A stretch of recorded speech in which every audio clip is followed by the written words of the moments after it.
can't start too early, and it seems that this is accurate. From the Nexus Global Youth Summit, Daniel Karpantschof. Daniel, welcome. Thank you. Tell us exactly what the Nexus Global Youth Summit is.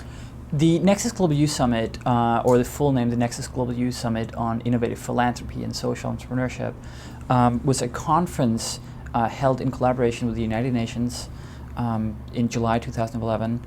And we basically brought in some of the wealthiest and most resourceful young people, influential young people, to talk about new ways to apply their resources to make the world a better place. What do you mean by young people? Somebody under 40, under 30, between age 15 and 25? Or yeah, we were careful not to set a very strict cap.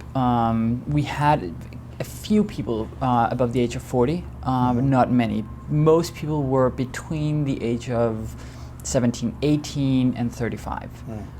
The majority being between 25 and 30, I'll say. Well, when I think of a wealthy 17-year-old, it's likely that that person came by it through their family. Is that what you found, a lot of them? So we have many different, we call them archetypes of participants. We had the heirs. We had the people who hadn't turned into heirs just yet. We had self-made entrepreneurs. Probably mostly from the tech world? Mostly, but not exclusively. We had members of various royal families. So it was actually very diverse crowd. And where was the summit? It was held in New York over 4 days. Day one was mostly welcoming, opening, registration, so on and so forth. Day two was entirely at the United Nations. We had the great fortune of the Secretary General Ban Ki-moon attending and addressing the assembly. Day three was at the Lighthouse International Executive Conference Center, the Lighthouse International organization that caters to visually impaired people. Had the good fortune, or we had the good fortune of teaming up with them and use their facilities, and that was really quite something. The full name you said was the Global Nexus Global Youth Summit for Innovative Philanthropy? Philanthropy. And social entrepreneurship. That's correct. Okay, what is innovative philanthropy? So historically, philanthropy has been very tied up to charity. If you cut a check to a university or hospital, you get your name on a building. And that is changing. The way wealth interact with social good is changing. And basically the summit, aside from engaging many of these young wealth holders who weren't necessarily philanthropists when they came, we hope to transform them into responsible young citizens of the world. So that was one part of it, to engage and empower. The other part was, which is the innovative and the social entrepreneurship side of it, to come up with new ways of applying wealth or power to making the world a better place. So rather than cutting a check, it could be co-founding a social venture that is doing good. So those were two sort of linked and parallel tracks that was going on through the conference. So why you? Why you, Daniel? Are you able to be the leader of this? It's a very good question. I met a guy about a year ago named Jonah Whitcamber, and his story was, we met at a rooftop party. And for people who know Jonah Whitcamber, and this sounds weird that we meet at a rooftop party. I won't even ask about that. and we're two very different individuals. About 7 years ago, he had the good fortune of an encounter with a young Brazilian girl. And as it stands, and it was probably even more true back then, Brazil is basically ruled or governed by three families. She was from one of these three families. And she basically said to him, I have a lot of power, I have a lot of money, I have a lot of influence. If I give you some of that power, money, and influence, will you go save the world? And he said, no, but I will take you by your hand and we'll do it together and make sure that you're able to do it on your own. And that sort of spread out into other Latin American families and other international families and so on and so forth. And Joan and I, we met and we started working together, and we discovered that our paths have crossed in the past. We've never met before, but we had a big group of people of mutual friends, and we started working on something completely different. And during the fall of 2010, we started talking about this, and we were very much a team in the sense that he had a vision, and he's been working with a specific group of people, a specific segment, for a very long time. I came in with experience in with the UN system as a former Danish representative to the UNESCO, and I came in with experience of building things. And that's what I do. I build stuff. Yeah. By the way, I know that New York apologizes for having the sirens in the background, but it's just kind of the way it is. We're here at CGI. And lots of people are doing lots of things, and New York still moves on. So which is impressive. All right, so you connected up with your friend who, well, a new friend, I suspect, who had connected up with someone in Brazil who had a lot of connections, and then it took off from there. Slowly. Then we started talking to the United Nations, and we had a small event in February 2011. And it served two purposes. First and foremost, we would gauge reaction from the community that we were building, whether this is something of their interest.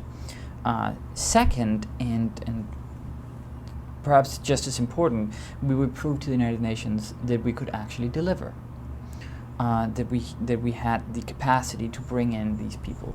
And while the event was put together and literally over midnight email correspondence, we had two and a half weeks to put it together. It was very guerrilla style. Both of those two goals were achieved, so we started talking about it, doing a big event in July.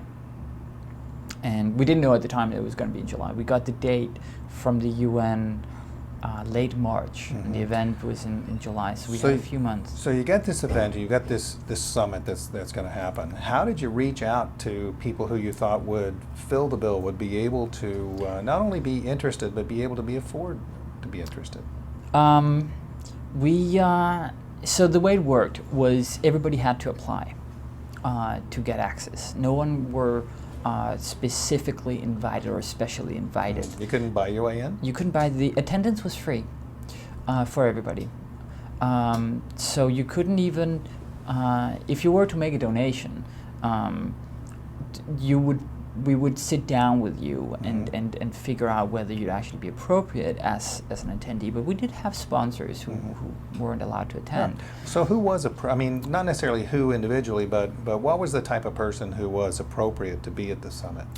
It would be a person who either at that moment or in near future would become a representative of a significant amount of resources. And those resources could actually take shape in various forms. It could be financial resources, money. It could be power. We had Fahad Al Saud, who is a prince of Saudi Arabia, a fantastic guy who bears the responsibility. He's looking at his country and he's seeing that his country is dying.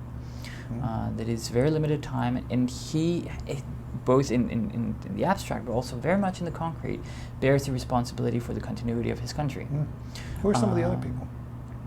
We had Ryan Ellis, who founded iContact, a email management system, and at a very young age has significant resources. We had members of boards of family foundations. Is there a common thread among all of you? I guess, who would qualify? I mean, other than just having resources, it's about innovative philanthropy and social entrepreneurship. Do they have to come to the table with ideas? Yes. In the application process that everybody went through, there would be questions: what are you contributing? And not financially, but what are you contributing to the conversation? How will the conversation in the room benefit from you being present? As well as what do you expect to gain from participating? And those questions, and the questionnaire wasn't long, but there were some tough questions there. alongside with that, you were asked to affix various adjectives to your personality and a couple of other questions and indicators. And we would sort of take a holistic approach and look at it and say, well, this is a person who the event and the community that we're building would benefit from him or her being in the room. Well, here at the Clinton Global Initiative, something that has been part of it from the very beginning is that people come together, but if you're going to be here, you need to be making a commitment or somehow connected to a commitment. Do you have something similar? No. And we talked about it. We're still talking about it. So far, we have not implemented any such mechanism, simply because many of our, well, I guess at this point we could start talking about members of the community. Many of the members of our community don't necessarily have access or the spending opportunity for the resources that they represent. So at your summit in July of 2011, what was the outcome? What were people going to do with all that they learned there? Was there going to be action, or was there planning of another meeting? What was there? At some point during the summit, it went, without our knowledge, it went from being if there's going to be another meeting to when and where there's going to be another meeting. Oh, so you have more work to do. So we had more work to do, and the amount of times that people came over to me and said, next year we're going to do it in Moscow or in Tel Aviv or in Jerusalem or in Mexico City or in London, Berlin, Hong Kong. It was quite an interesting experience. It's an attribution that we did something right. Some of the outcomes, and because of our very limited time period and budget, we put this together for very, very little money. And it was only possible because of some very dedicated people that we managed to put together. Well, you got to start somewhere. We got to start somewhere, and this was the first time that we did it, so we had to prove ourselves, and in that light, we. So, what do you think you proved? I think that I proved that it is possible. I finally proved to myself. I have the rule of thumb. It actually comes from cooking, that you can do everything very fast, but it costs a lot of money. You can do everything very cheap, but it takes a long time. You can't do both, and it comes from cooking. You can cook a large dinner to 20 people very fast and so on and so forth. And we didn't have money and we didn't have time. And I proved to myself that was actually possible. I knew that it was going to happen. It wasn't like the event was going to go away, but I proved that it could be done successfully. And that was an experience that was very new to me. We're going to be getting the website up on the screen, so we hope that people will go to it. If you're watching this online, then you can just click at a link on our website. Or if you're watching it on television, then be sure to go to the website that we do have up on the screen.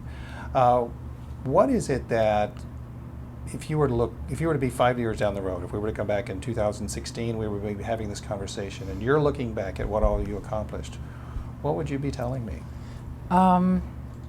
We're sitting now at the Clinton Global Initiative, and CGI is the epicenter of in this particular space of philanthropy, of charity, and so on and so forth. And the Nexus will be the epicenter of young philanthropy and innovative philanthropy 5 years from now. The narrative of the Nexus was we were going to bring in 350 young participants, secretly hoping for 200. And we ended up with more than 450. Wow, that's a great start. It's a great start. According to a Forbes article, more than $50 billion were represented in the room. And within the 3 days, or 3.5, 4 days that it took place, that we know of, $10 million changed hands. 5 years from now, let's make it $1 billion. Wow, that's fantastic. I won't ask you to give a specific example of a specific accomplishment coming out of the meeting, since you've talked about other things, but I will ask you next year. So we'll be back next year asking these same questions. Sounds good. Daniel, thank you very much. Thank you very much.